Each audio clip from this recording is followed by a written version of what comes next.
Hey everyone, welcome to LED Live, the show where we talk about Christianity in the context of culture. Today's episode, we're going to talk about one of our requested videos. It's talking about Netflix's Messiah, and in their words, does it con you or convert you? Find out on this episode of LED Live.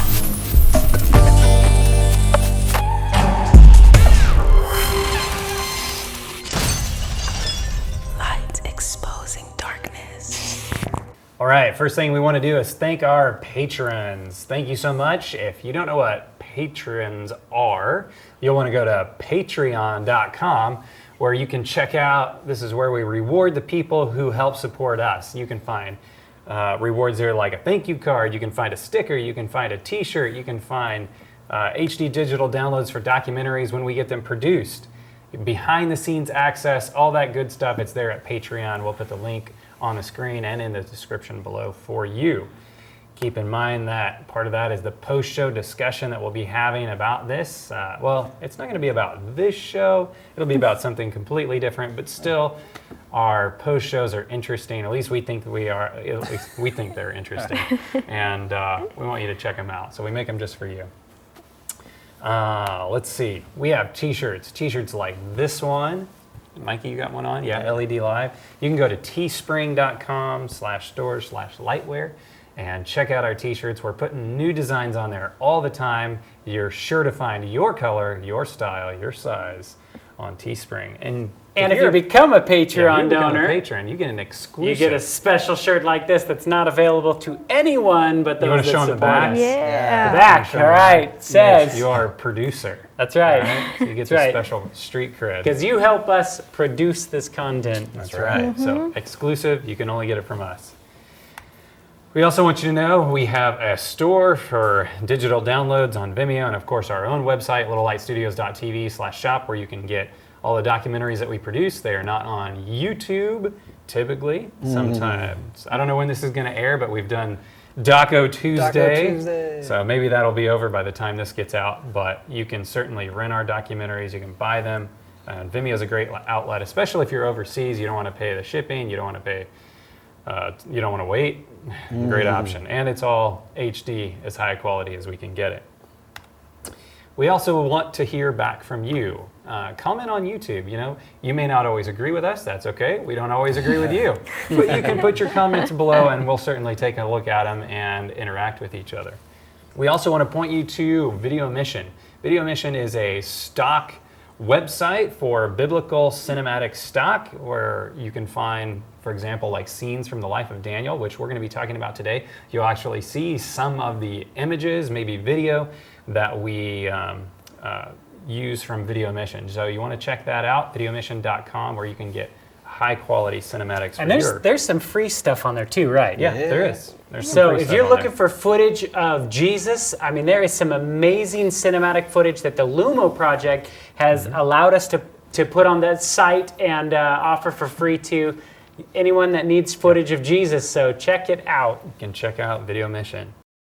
We also want you to remember our brother channel, sister channel, I don't know what you want to call it, but it's Little Light Studios en Español. That's right. So you want to check that out. Alex is working hard. He's starting to really grind through some videos and get some weekly content up there, just like we're doing on this show. So it may not be quite in the same format. We're working towards that, but check out Little Light Studios en Español. And we want to remind you that on a lot of our shows, actually you can toggle through and people have put subtitles on there.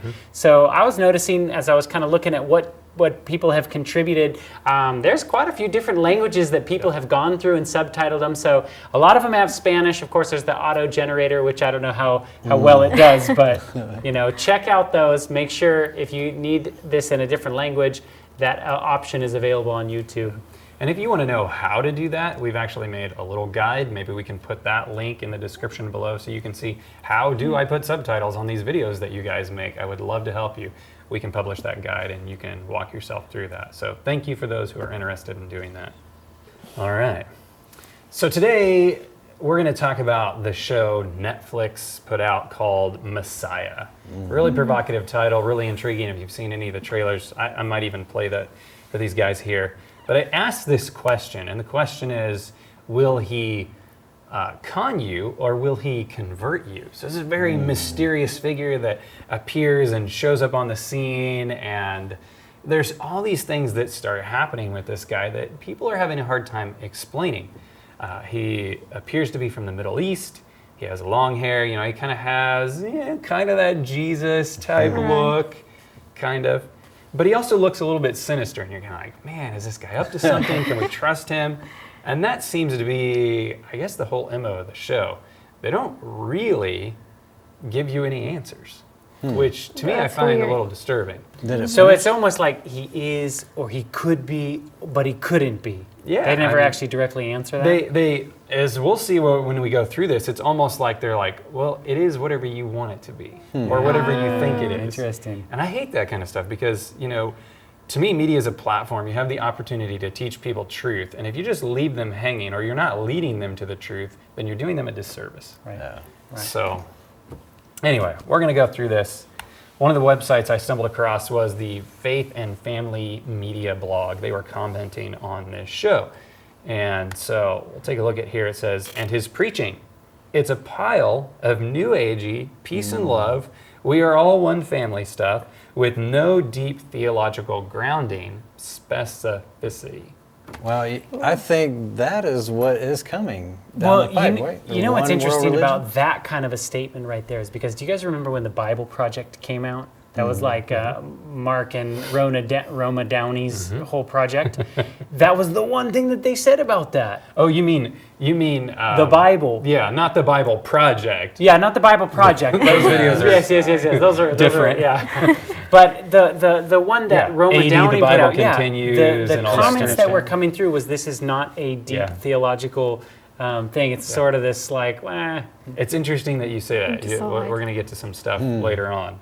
So I'm not going to spoil it, but I think you guys will be intrigued by what you find out as we go through this content. So, you know, this continues. It says, is he the Messiah or is he the Antichrist, right? Is he supernatural or just a super good con man? The show says yes to all of these at one point or another, That's weird. offering kind of solid evidence that he's a fraud and kind of solid evidence that he's not. Wow. So it's just total like mass you know, confusion. Confusion, exactly. Wow. So, and we know who the author of confusion is. I mean, that's kind of weird to think about that you could have you could have people watching the same show and be like, no, he was Christ. And others being like, no, he was the Antichrist. I mean, You know, are we that lacking discernment that we can't get a clear answer whether he's not Christ or not? right. Wow. Yeah. So you'll see how their thought process as we go through some of this. So here's on Wikipedia just to pull some data about who is involved in this. Okay, the series was created by Michael Petroni, who is also credited as an executive producer and lead showrunner for the series. And then we find out additional executive producers include Andrew Dedane, James McTeague. You got to know that name.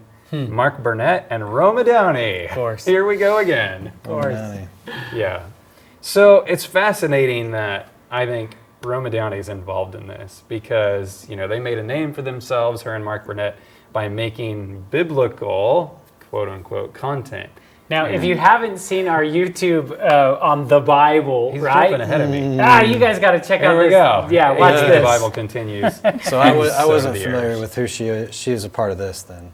Yeah, so Roma Downey helped produce AD, The Bible Continues. She helped produce this movie on the Bible, and they had, you know, they cast the GQ Jesus and, you know, the whole bit. And as you wade through some of this stuff, we made a video on this years ago, and she is totally into New Age teaching.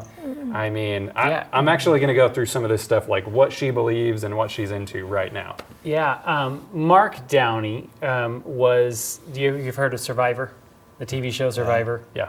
You have not heard of Survivor? I don't think so. This is awesome. We're old. So he was the producer of Survivor. Okay. That was probably like his Yeah, his first kind of really most known, big yeah. one. Big one. And then since then, he's done like really well with the reality TV stuff. So, crossing over with Jonathan Edwards, you might think, well, what in the world does that have to do with Roma Downey? Roma Downey mixes a lot of Christian beliefs and New Age beliefs And she was on the show crossing over with Jonathan Edwards. And he channeled her dead mother for her on the show. And you can see this is coming from like TV Guide or something. It says, a reading with actress Roma Downey, Touched by an Angel, touches on such topics as her childhood in Northern Ireland, her daughter Riley, and her relationship with her co-star Delarice. Touched by an Angel. What did she have to do with that? She was Roma on Downey Touched was by an the Angel. angel. She was really? in Touched by an Angel. Yeah. But the other lady, I don't know if you're going to mention her as well. Delarice. Okay, yes. I wasn't going to talk about her, but she's also definitely into. She, I think, is a minister or something in some kind of like. I think she's passed away now. Spiritualism type church, and she was like really close friends with her. Whoa. Yeah. So what I find really interesting is Jonathan Edward being a psychic, is he and Roma made this CD book thing. It's called Practical Praying by John Edward, using the rosary to enhance your life. And it's if you were to zoom in on this thing, you could see that it says includes a meditation CD featuring actress Roma Downey. How old is this thing? Within the This- past couple of years? This, or really? No, this is. I mean, I found this years ago. You can find this on Amazon. Wow. So she's the one on the audio CD for meditation to help facilitate this. And so, what does it have to do with Messiah, right? Because just because people say they're Christian doesn't mean the content that they're creating is biblical. Yeah. So whatever's influencing them is influencing you. And so that's why I think it's important to see, like, well, what are they into? Yeah. You know, they're into talking to the dead and Yeah, and Beliefs this come kind of out stuff. in your art. They do. In your the work. Bible is pretty clear. Ecclesiastes, what is it, 9:6, I think, that talks about the dead, they know nothing. Like if you're speaking to a loved one who's passed away, that's a demon. Yeah. Sorry. Yeah. And so, you know, it's literally like, here's somebody that Sorry, is- not sorry. Yeah, sorry, not sorry. There's intimate involvement here in the most pinnacle thing. That's the story of Jesus. And it's like, man, all those little demons, they just need one little foot in the door. And Yeah, it's like they man. can crumble that whole thing down Right. from the inside out. Yeah. So this scares me that, you know, somebody like this would be involved in Master something. deceiver. A Right. lot of truth, a little bit of error. yeah, yeah. So what else? Well, this is from Deadline. It says here, Messiah is a series that will have an audience asking big questions. What if someone showed up in 2018 amid strange occurrences and was thought to be the Messiah? What would society do? How would the media cover him? What would millions simply quit work? Could government collapse? Said Downey and Burnett. It's a series that could change everything. What scares me is like, isn't the whole Jewish nation still looking for the Messiah the first time? Right. Yeah. I mean, they set this, is it not in the Middle East? Dude, I was seeing And he articles. looks Middle Eastern. I mean, and isn't the whole evangelical world really kind of like involved in Like all eyes on Israel. What's going to yeah, happen like there? what's the going Temple on in Mount Israel and all this kind of stuff. sacrifices. To me, this is the devil coming out and saying he's going to come out as the cosmic Christ or whatever, Yeah. right? He's testing the waters. How are people going to react to this? And they're even asking the question, how are people going to react to this? And he's just waiting for his time. He's baiting the situation. And when the situation is ripe, he's going to come on the scene. Yep. You watch. Dude, what an easy way to like find out, you know, like psychological warfare. Let me just see how the public reacts, like World of the Wars or whatever, right? War of the Worlds. Yeah, War World of the of the Worlds. Worlds. Yeah, dude, people killed themselves over that. A radio broadcast that was telling you this is fake or whatever. This is like every commercial break they would come back, you know, this is a fictional thing, but people didn't realize that. And that, so I mean, how are people going to react if an alien invasion were to happen? You know, we kind of saw a little glimpse of that back then. Yep. So, Michael Petroni, he's a creator of the series, and let's take a little look at his work. There you go. You guys probably Oh can my see it on my goodness. screen. Miracles. This is basically a spiritual version of the X-Files, according to its creators. And look at the imagery for the right. I mean, Right, wow. it's creepy, right? It looks like Right. Hannibal Just- meets. yeah. Right. And that is Anthony Hopkins on the front. Oh, of it it. is? Yeah. Right. It's hard to see here. You'd have to get real close. It says, "You can only defeat it when you believe it. the right, all this ominous, creepy stuff. So this is kind of stuff that Michael Petroni is known for producing. He was also the screenwriter for Narnia, Voyage of the Dawn Treader. Getting controversial now. Yeah. So here's an interview that him, Michael Petroni, and the lead actor are talking about the show. Okay, so I'm going to show that. What do you think is a misconception that people might have about the show? A misconception. Like something that you feel like people might think right off the bat, or something that you want people to know about the show? Here's the misconception that might happen, that the show's trying to tell people what to think, and that the show's going to give people answers. And the show doesn't tell people what to think, and it doesn't give people answers. The show is told in like a Rashomon kind of style, where the central character that Mehdi plays, is a mystery, and you only ever get to understand that character through a pastiche of their points of view. So ultimately, you never get to see what he is. You have to make your own mind up. It's a very fascinating approach, I think. So they're very clear, like, we're not telling you what to think, but we're not giving you any answers either. Right. It's very interesting. I think of the time that, Pilate's sitting there asking Jesus, "Are you the king of the Jews?" And he's like, "Look, dude, I already told you. There is enough evidence on the table for you to know who I am, and just look around. You yourself said I was an innocent man." Yeah. And here we have like the opposite situation going. It's just like, we're going to throw all this stuff at you, but we're not going to tell you really the truth of who this is. And we're going to just like... Do you think a show like this really is open-ended? It's hard to say, as a media producer, it's hard to say anybody is non-biased. Yeah. You are biased as a media creator. Why create it? Yes. Yeah. Sorry, we are coming at this Sorry, we're situation, biased. right? Yeah. Like, it's hard to not say, "Hey, I don't know. Let's just look in the good for this." It's like we've seen so many times the confusion aspect of it. Yeah. I'm biased. I agree. So he mentioned something. He said it was a Rashomon-style story. And that's where the same event is recounted by several characters. And their stories differ in ways that are impossible to reconcile. It shows that two or more people can view the same event quite differently. Oh. Now, isn't that different than how God works? Yeah. You have 4 accounts of the gospel. Why 4? Why couldn't you have told it with 1? Why not 2? They could have, but it adds to the testimony when you Right. have multiple people saying the same thing. The In the authenticity. Jewish mind, they needed 2 for a witness, Yeah. right? Yeah. And God Two. says, "I'm not going to just give you Double 2. that. I'm going to give you 4 Double it. accounts of the same thing that you can basically say, this is true."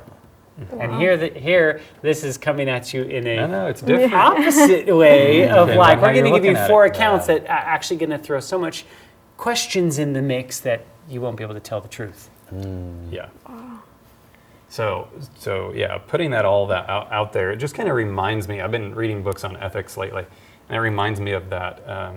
The morality that's not really morality. It's the term? Oh man, the term for it. It's like Amoral? relative morality. Yeah, and it's like, well, whatever you think or whatever you want to believe, and it's kind of smacks of that. That's that such a same kind of thing. postmodern mindset, Postmodern. isn't it? Yeah. Yeah, which it really isn't modern. It really goes all the way back to the Garden of Eden. Post-biblical. I'm sure you're going to talk about this. Are you going to talk about like the biblical appearing or whatever?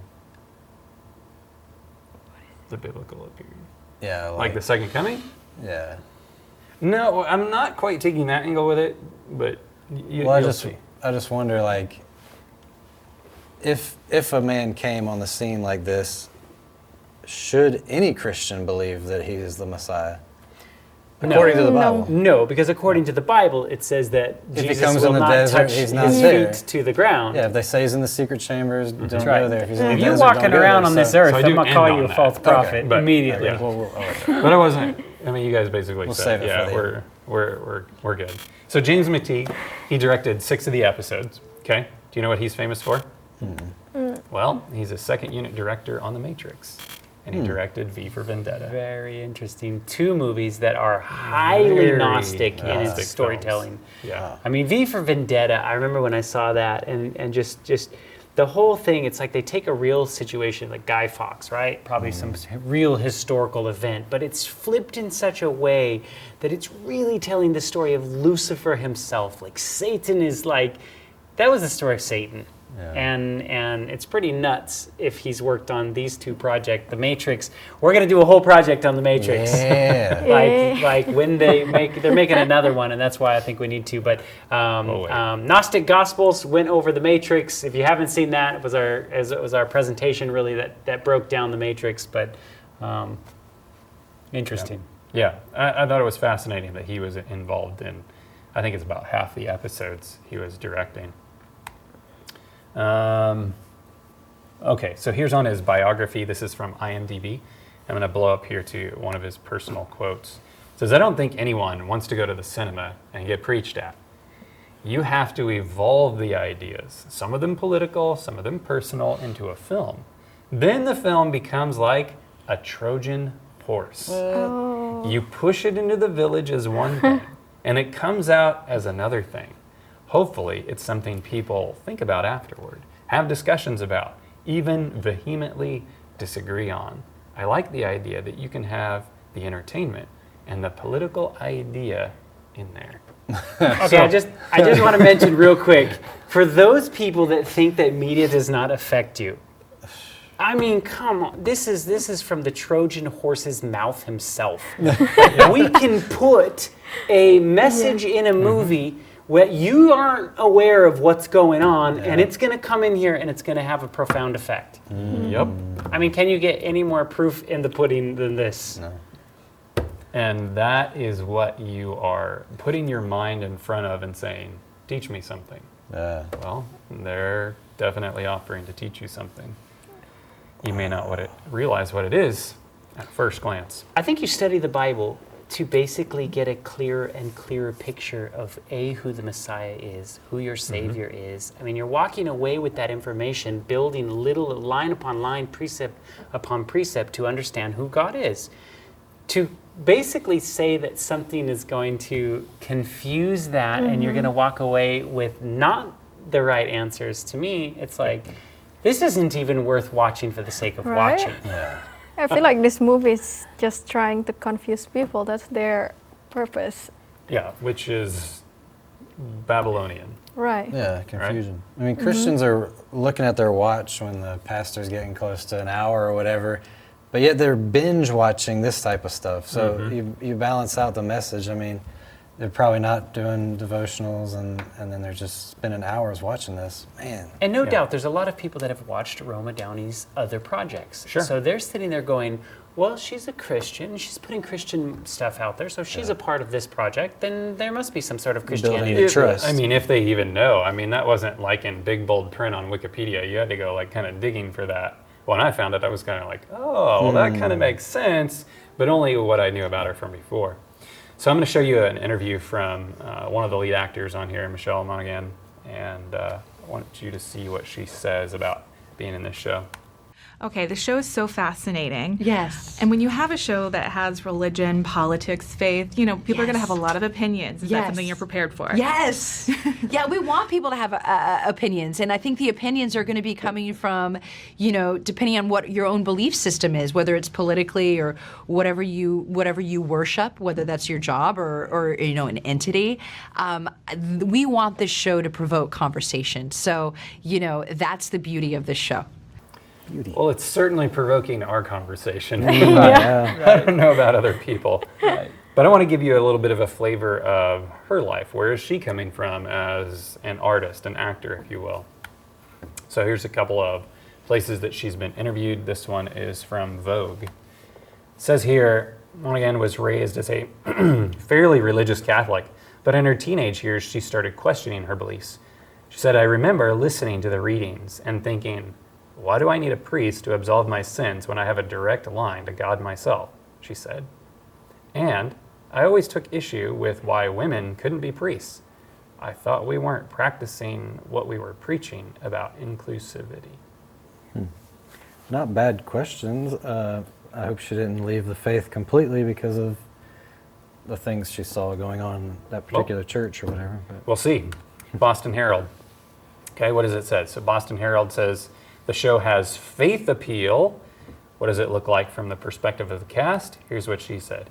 In terms of her own degree of faith and approaching material like Messiah, Monaghan said, I certainly appreciate the community of religion.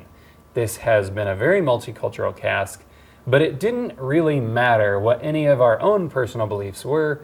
I was just so appreciative to be in a cast with such a global reach that audiences all over the world will be able to relate to all the characters. So, very ecumenical. Yeah, I was guess. just thinking that, man. It's just like that commercial with the Pope, you know. We worship love, and you Yeah. got Buddha and the crucifix and all these religions coming together, man. That's what people are into. They like that. I like the all-inclusiveness of it. They like it. So this one is from, I think it's from Interview magazine. She said this, I wrote about my own experience with my own faith. I grew up Catholic. I'm not religious now. Big shock. Ding, ding, ding, ding, ding. Alarm bells. But I would say that I'm a very spiritual person, and you're always in search of answers.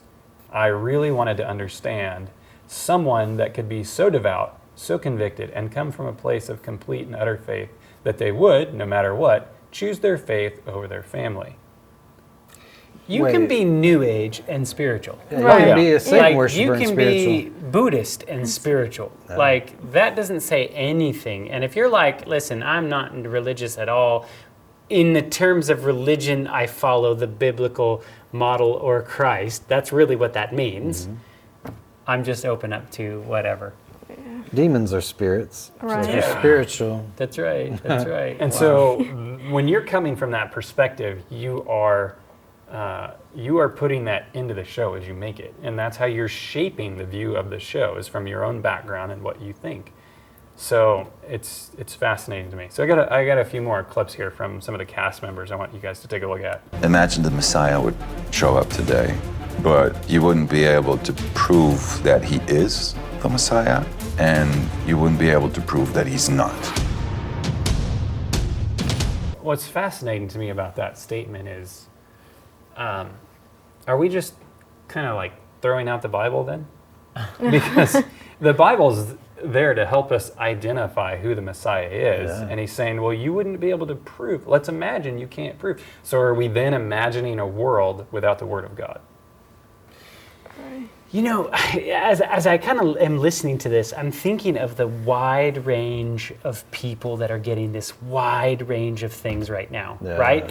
You're getting this, everybody's going and watching Marvel, and it's like you've got this Messiah guy with a Messiah complex, but he's really a sociopath called Thanos after you know what I mean? And it's like super confusing of who and what that is. Yeah. And then it's like you've got these Bible projects like this that are like just really even throwing it in there one more little mix. And then you've got all these religions trying to like be like, no, just, you know, if you, whatever you believe, we're all kind of on our own path to kind of get there.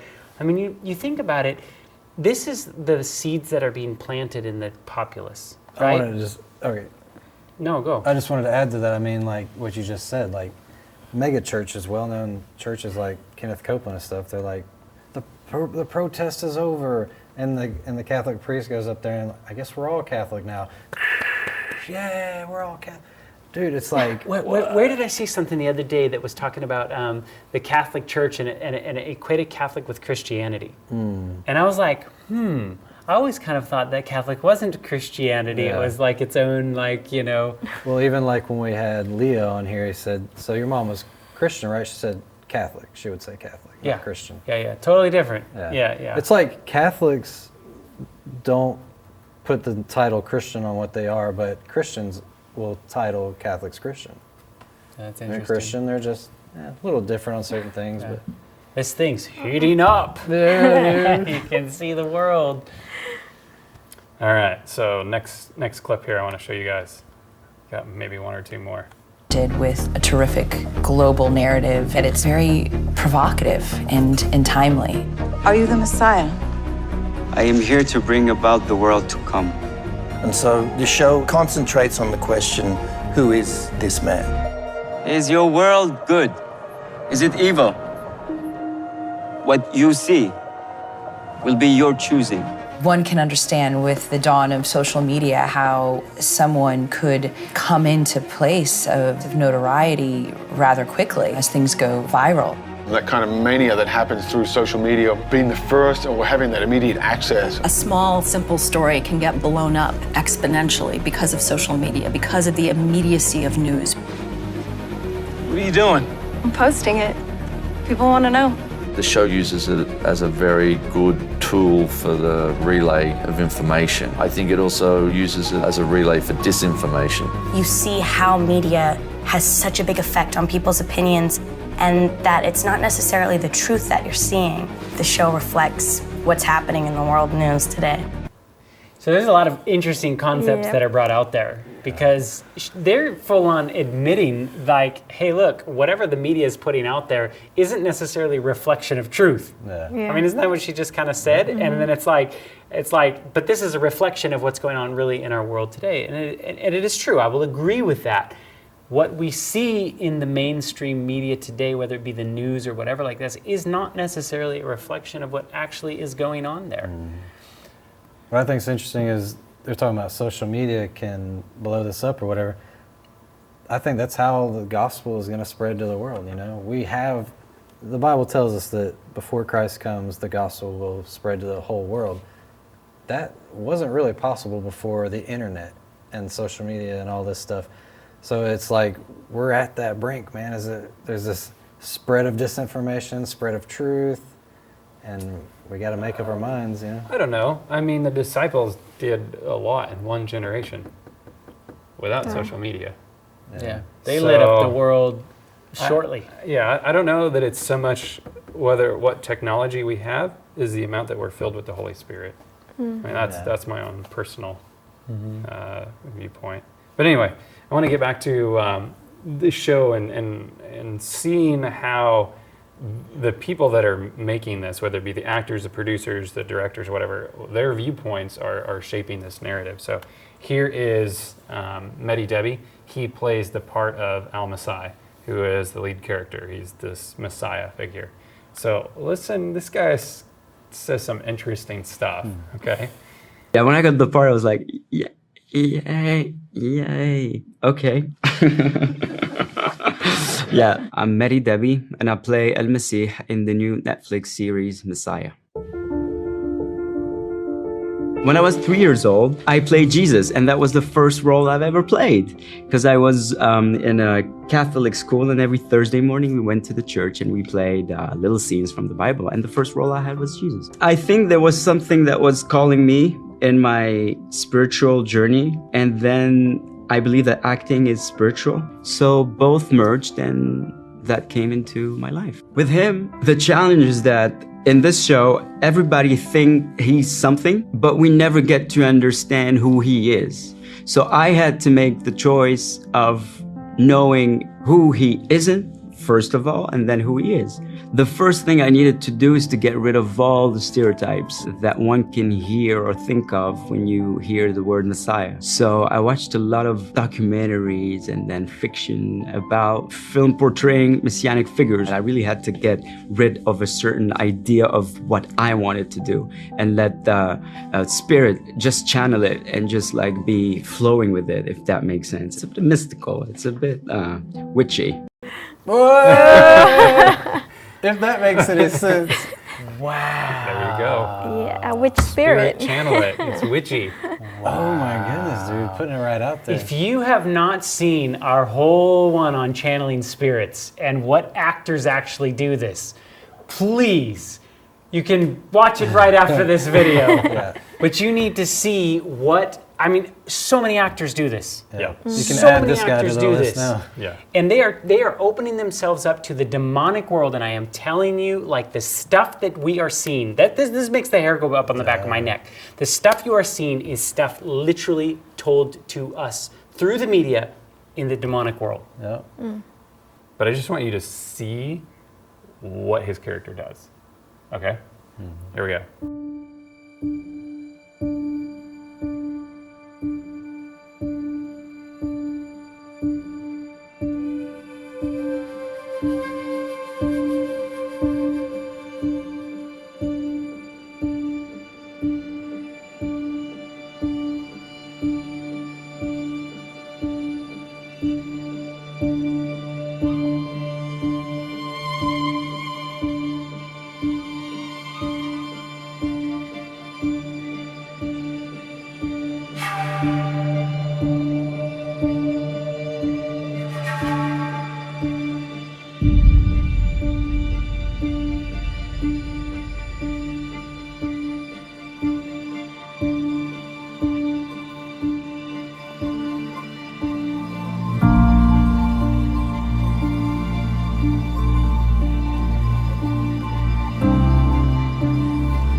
course, it's at the as above, so below. There's like a lot of occult symbolism right here in the shot. So there you go. He's walking on water in the show. Wow. And so people are, that's why they have a hard time making their mind up, like, man, is he the Messiah? Because who's the only one that walks on water? But we know that Satan is going to perform miracles, great miracles, that, if it were possible, could deceive the very elect. And I find it just very interesting. I'm just going to throw this out here for prophecy's sake. The fact that he's there in America, he's at one of the most iconic American things here, and it's like they've, you know, highlighted this in this location, which is very interesting to me. Yeah, that is. So this character is interesting because all throughout the show, it appears as if he's performing miracles. All throughout the show. There's a scene where he walks on water, which I just showed you. There's also a scene where he disappears from jail. Just vanishes, right? Wow. But it also comes out in the show that he and his brother were raised by their uncle, and their uncle is a trained illusionist. So it further adds to this idea. It's like, okay, well, if he's an illusionist, then maybe he can just escape from jail or what have you. So it's planting that seed of doubt, like, no, maybe he's not the Messiah then, you know? Yeah, because Chris Angel walked on water too. Yeah. Did he? Yeah. Supposedly. Yeah. A lot you can do with cameras these days. Yeah. After I don't know. Maybe he did, maybe he didn't. So, you can tell this show springs a bit from the popular ideas propagated by the Left Behind series and, you know, those types of things. A lot of people read these as fact, but keep in mind what section of the bookstore you will find them in. Do you know what section? Fiction. Fiction, that's right. You'll find them in the fiction store. Here is from... Is it because it is fiction? Bad joke. Here's from the Left Behind wiki on fandom. Just want to pull up a section here about prophecies. It says here, according to Daniel 9:27, it says it speaks about the 70th week, where the prince shall come, from verse 26, will confirm a covenant with many for 1 week, but in the middle of the week he shall cause sacrifices and offerings to cease, and there will be an abomination that causeth desolation. Also mentioned elsewhere in the book. The 70th week turns out to be the tribulation period of the Left Behind series, and the covenant confirmed was the 7-year agreement between the global community and Israel regarding the licensed use of Chaim Rosenweg's synthetic fertilizer formula. Of course, this is a fictional book and a fictional premise, but they're trying to base it on some things in the Bible from the book of Daniel. And those things are actually true and real.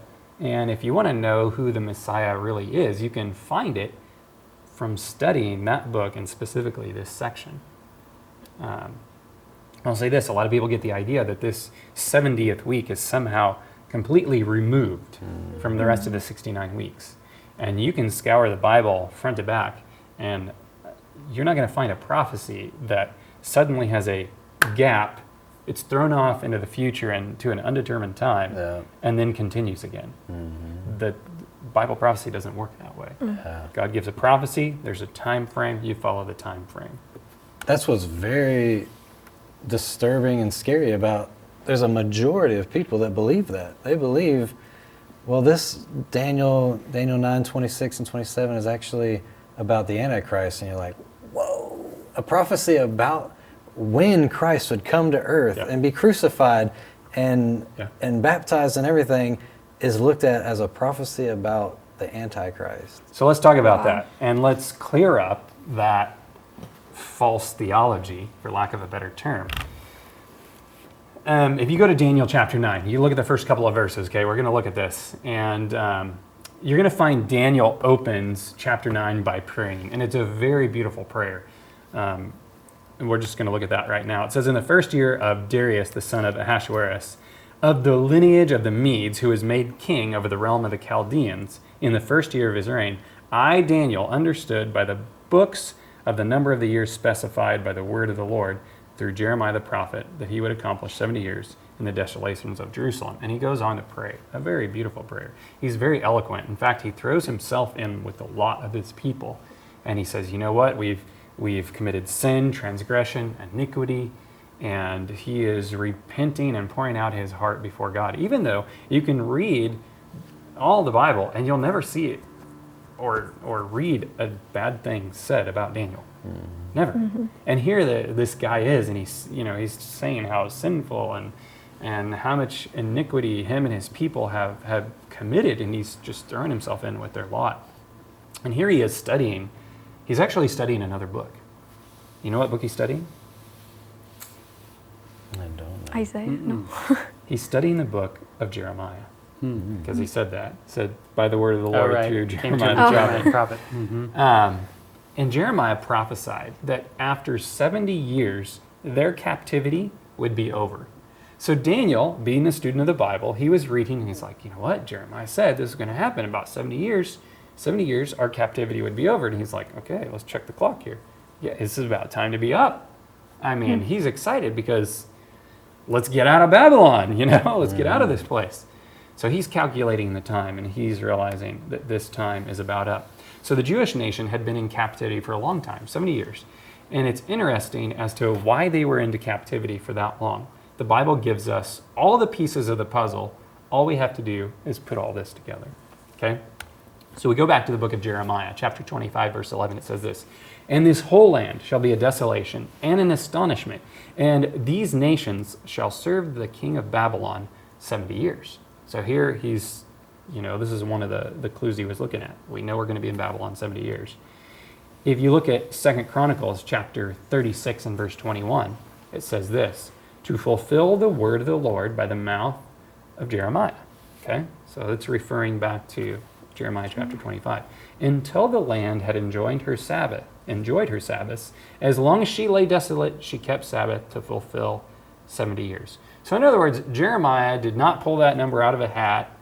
He wasn't just randomly saying it's going to be 70 years. There was a very specific reason that they were in captivity in Babylon for 70 years. Okay, very specific reason. And we find that reason in Leviticus. So we're going to go there real quick.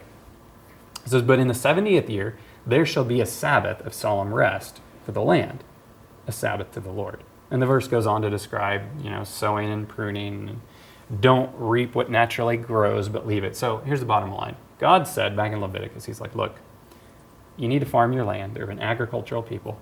He says, but every 7 years, let the land rest, give it a Sabbath, don't farm on it. Okay? They didn't do that. And they didn't do it for 490 years. Wow. Which means every 7th year in that 490-year period would be 70 times. Right? There were 70 times 7 weeks then. There were 70. Yeah, there were every 7 years times 70 is 490 years. So for every 70th year, every 7th year times 70 times, they didn't do that. Okay. 77. And that's where you get that block of 70 years that they're in captivity. So for every year they didn't let the land rest, they spent a year in Babylon. Wow. Okay.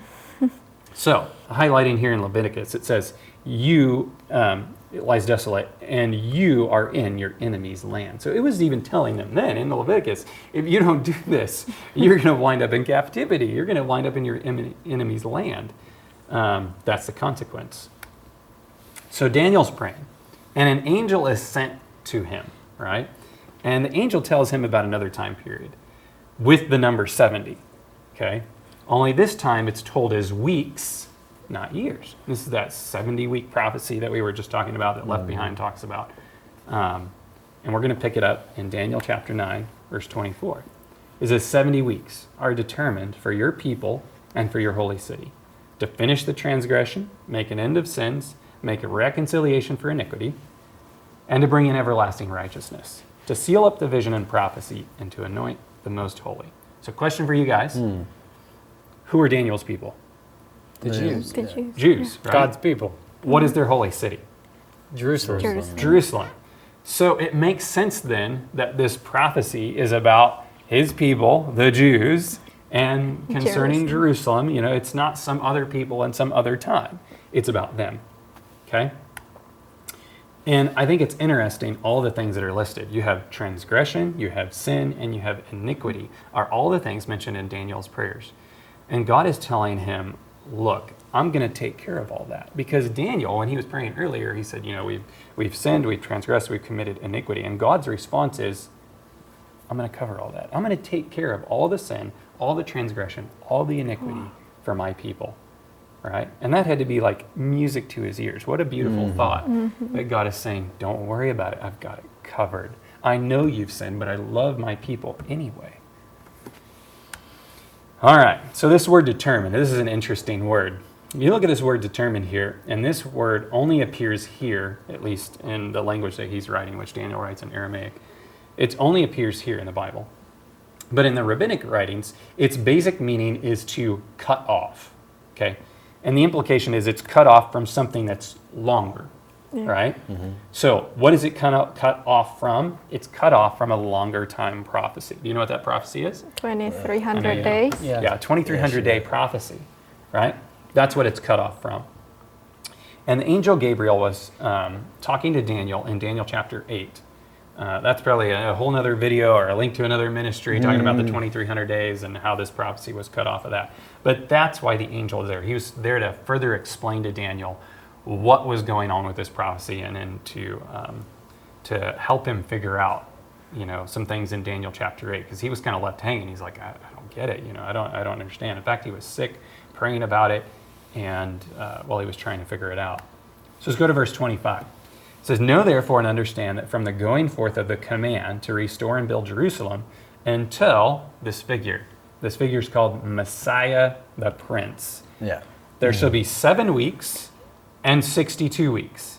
The streets shall be built again and the wall, even in troublesome times. So Gabriel tells Daniel, there's something you got to understand here, okay? And these are the time markers for the prophecy. So it's from the command to restore and rebuild Jerusalem. Okay, that's a time segment until somebody. Who's that somebody? Messiah the Prince. Jesus. Messiah the Prince, right? Yeah, you're spilling the whole beans here. Yeah, it's Jesus. Not everybody knows it's Jesus, right? Yeah, you're cool. He's excited. Okay, so what's fascinating to me about this, and study this a few times, is I've never could understand where you have the word Messiah, which means what? Do you know what it means? Anointed one. It means the anointed one. I've never understood how you could apply the anointed one. And somebody that the angel is telling Daniel is Messiah, the Prince, like how this could ever refer to an Antichrist figure. Yeah. In verse 24, when it says that he will come to finish the transgression and sins, make a reconciliation for iniquity, and bring in everlasting righteousness, and to anoint the most holy, that right there is the mission of Jesus. Yeah. Like encompassed into what he was doing. That's why he was here on this planet. He wasn't here just to like walk around and like do whatever. He was going to make an end of sin. He was going to bring in an everlasting righteousness and to reconciliation for iniquity. That was the very mission of him. Christ, well, I'm probably jumping ahead of myself too, but this is another point. I don't want to forget it. But you'll never also find in the Bible where Satan doesn't make a covenant with anybody. Yeah. Only God is the one that makes a covenant, and God's the one that keeps the covenant. All right. So when you think of the word Messiah, what do you think of? That was my notes. But when I think of the word Messiah, I think of Jesus, right? Yeah. He was the Messiah. He's the one that came to save his people from their sins. So what's amazing here is the angel, Gabriel, he's telling Daniel when the Messiah will show up, and he's giving time markers for when we should expect that. So if you look at this as a literal 62 weeks, the temple was not rebuilt from this point, and it was not anointed in 62 literal weeks, right? So we have to look at it from a prophetic time perspective, all right? So what's a prophetic time perspective? Well, prophetic time perspective says that a day in Bible prophecy can also be a year. We know that from a couple of texts. I'm going to share those with you. You can jot them down if you're taking notes. One of them is Numbers 14:34. It says this, and the number of days in which you searched the land, even 40 days, each day for a year, shall you bear your iniquities, even 40 years, and you shall know the breach of promise. Okay? So that's one text. Next text is in Ezekiel 4:6. And when thou hast accomplished them, lie again on thy right side, and you shall bear the iniquity of the house of Judah 40 days. I have appointed thee each day for a year. So the prophet Ezekiel is having to stay on one side or the other a certain number of days per year. So this is how we can say, okay, a day in Bible prophecy can mean a prophetic year. And for any skeptics, that's understood by all denominations. I mean, they all say the 70 weeks was prophetic weeks. They just detached this 70th week. Here's a fun fact. You remember when Adam sinned, and it was basically like, you will die in the day that you eat the fruit, right? No human has ever lived over 1,000 years. Right. It's up to that. So literally in a biblical sense, we died in that day. Yeah, coming from, what was it, Peter that said a day with the Lord is as a thousand years. And 1,000 years is Also, a to day. prove the point, Wow. they think that the 70th week is a 7 years of tribulation. So for a week to be 7 years, it's understood that a day is a year. So we're going to take a look at some Bible math here. We got our little calculator out here. You guys remember these old Canon calculators? I do. So 62 weeks times 7 days would be 483 literal days, or 483 prophetic years. Okay, so the question is, when were the street and wall built of Jerusalem during troublesome times? Right? There were multiple decrees. I've even read as many as 5. Typically you'll see 3 or 4. But the most complete one is found in Ezra chapter 7, verses 11 through 28. We're not going to read that now, but this is in the 7th year of Artaxerxes. And so we're looking at the year 457 BC. So if you move forward in time, 483 years, you arrive at 27 BC. It wouldn't be BC, it'd be 27 AD. I had in my notes BC, I don't know why I put that. 27 AD. Now keep in mind, there's no year 0. Wait, are you sure? Right. Yeah. I was just going to say that BC does actually count upwards. Yeah. So no year 0. Okay. So now what happens in 27 AD is the question. Jesus dies. Yeah, crucifixion. Dies? No, he was Right. anointed. He's anointed. Oh, right, because yes. So ask the question again. So, Yeah. So what happens in 27 AD? Jesus was baptism. anointed, right? Right. And so how was he anointed? So the baptism. Baptism, right? So I have this little clip here that I put in from right. Video Mission.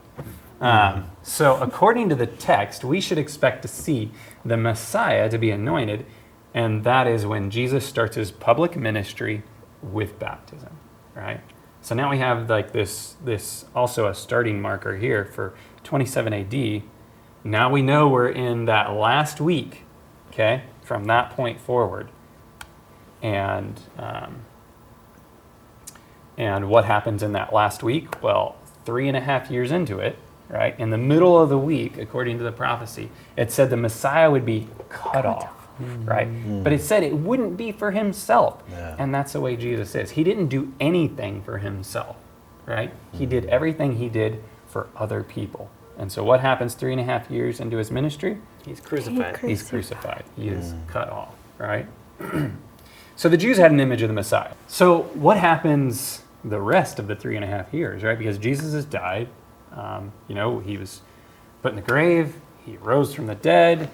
And then what? You got 3.5 years left of that prophecy. What happens? Well, after that point, the gospel was allowed to go to the Jewish people for the remaining of that time period. Jesus said, I'm sending out to you as sheep to the house of Israel. And for 3.5 years, the disciples worked among the Jewish nation. They worked for the house of Israel. After that 3.5 years, the gospel went to the entire world. This is where you see, Paul coming on the scene, and the gospel is available for everyone, the Jews, the Gentiles, everyone. No one's excluded anymore. And so when that prophecy ends, you find it ending, it coincides with the stoning of Stephen, which Paul was at. In fact, he held the coats of the men that were there stoning Stephen. He watched this event happen. And he was the first Christian martyr, right? He was the first Christian martyr. And if you read what Stephen says, he's looking and it's like he sees Jesus, as he's being stoned. And I can imagine he probably doesn't feel anything. You know, God's probably protecting him from all that pain and suffering that he would be going through. And yeah, so he's the first martyr. Gospel goes to the Gentiles after that, and the prophecy is complete. So the Jews had an image of the Messiah. What was that? That he'd be this ruler that would overthrow the Romans and like a king. Yeah, right? He's going to be this liberator, military type, you know, free them from all this oppression. You know, one of the reasons they had that image is because there was a chapter in the Bible the rabbis would forbid people to read. Heard about that. Yeah, do you know what chapter that was? I don't. Isaiah. It is in Isaiah 53. Yeah, that one. Isaiah 53. And Isaiah 53 talks about the Messiah as a suffering servant. They didn't fit their paradigm shift, right? They didn't want a Messiah who was a suffering servant. They wanted a Messiah who was a strong liberator. I just want to read one text from Isaiah 53. It says, "He was taken from prison and from judgment. And who will declare his generation? For he was cut off from the land of the living. For the transgressions of his people he was stricken." Wow. So, you know, if they were to read this chapter and all of Isaiah 53, they would have gotten a clear picture of what the Messiah was going to be like when he came on the scene. Instead, when he came on the scene, some people were confused. They didn't understand. Just like this TV show, you know? You put out all these things about the Messiah and they're creating confusion. So when he really comes, people are like, well, who is the Messiah? When is Jesus? Is this guy the Antichrist? I mean, there's all these questions swirling around in people's minds, like they can't keep anything straight. If we go back to the Bible, though, and we study the Bible and we look at what it has to say about the Messiah, about what it says to be the second coming and all that, it can give us a very clear picture.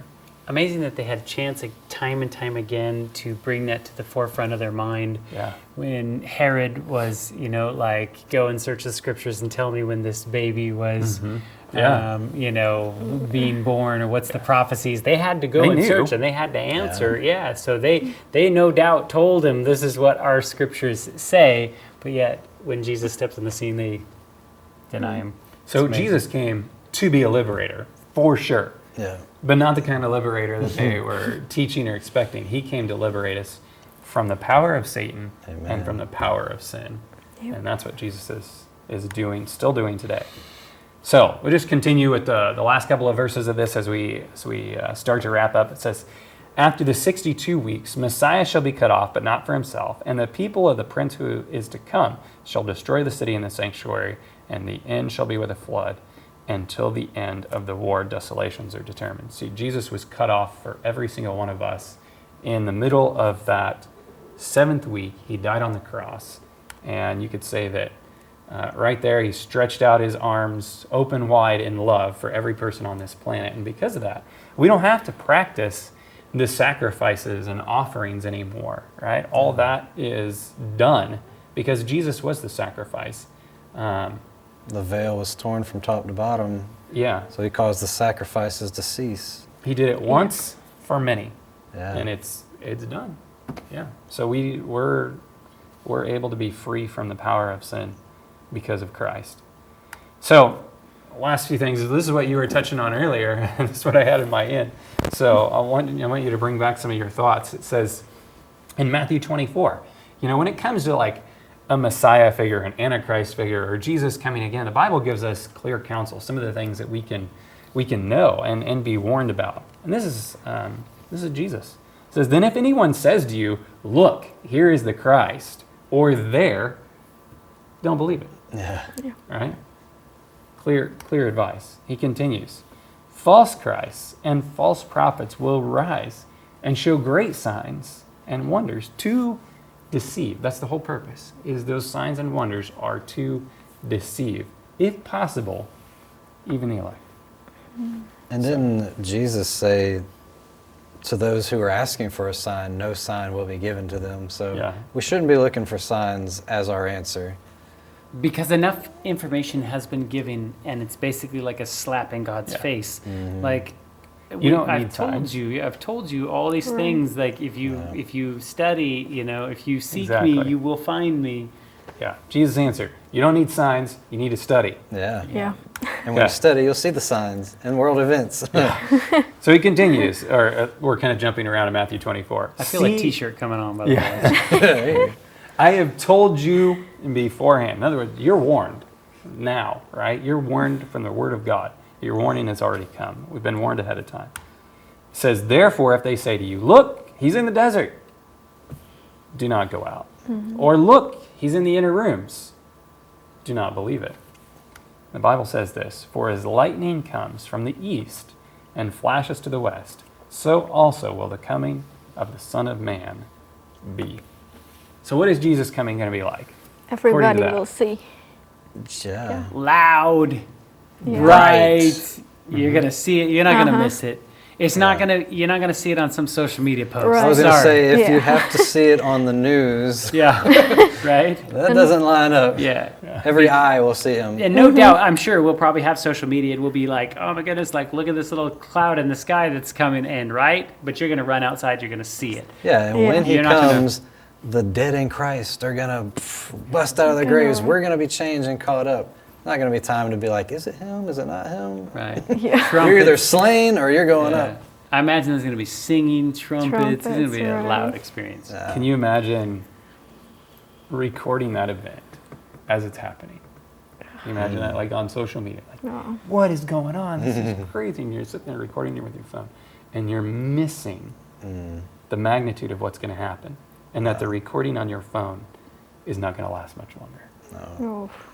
You know, for you, it's you thinking you're recording this momentous event, and you have this permanence in this recording, but it's going to be destroyed in just a few short moments. Right? All right. Don't want to miss it.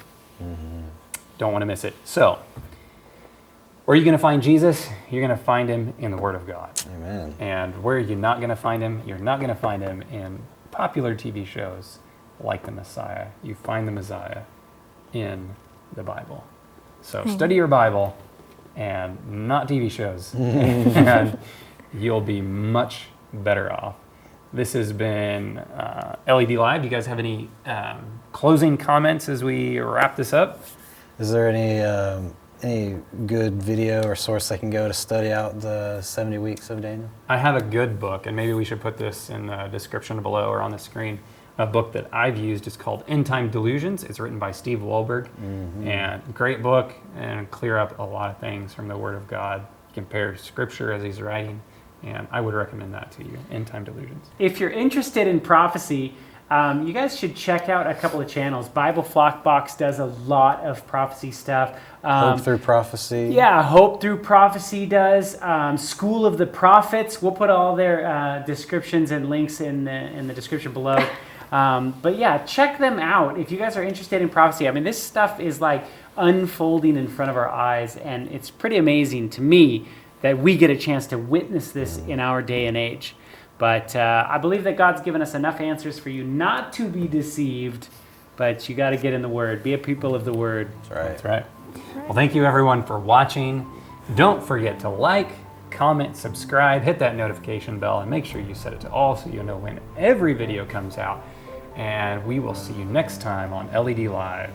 Thanks for watching.